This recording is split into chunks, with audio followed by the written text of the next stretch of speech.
Welcome to the Builder's Risk Outlook. Each installment this year has highlighted what we believe will signal a shift towards growth in residential construction. But a lack of interest rate cuts have stalled progress. Essentially, we've been at the starting line waiting for something to kickstart the momentum. Now, based on our latest update from the Fed, our starter may have finally arrived.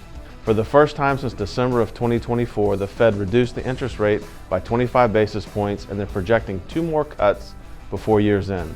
In any race, everything hinges on the call, ready, set, go. This cut and the promise of more could be the signal that the race to recovery is about to begin. The past few months have brought a volatile economic climate. New home starts remained relatively flat through March, then dipped in June to an annualized number of 925,000, then rebounded in July to almost 970,000.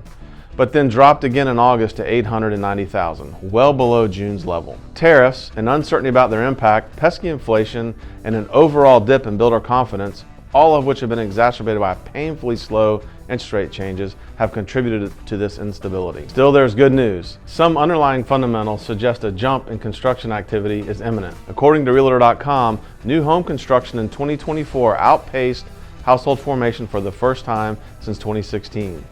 Despite this progress, the housing gap still sits at 3.8 million units, proving that demand remains strong. At 2024's pace, it would take 7.5 years to close the housing gap nationally. Regionally, it's about 3 years in the South and a shocking 41 years in the Midwest. Of course, the higher interest rates have hit the young first-time homebuyers the hardest.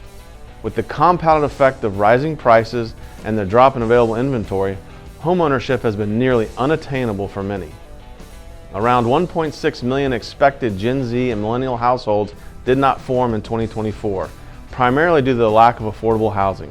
It's estimated that roughly 6 million households that are currently priced out could afford a home if mortgage rates dropped to 6%. Experts believe an overall drop to 6% would see home sales increase by as much as 15%. While this isn't a common outcome to rate cuts, after 3 years of higher rates and super low sales, it may just happen. If builders continue to lower costs to compete with existing inventory and rates continue to fall, young first-time buyers may finally have an opportunity to afford a home.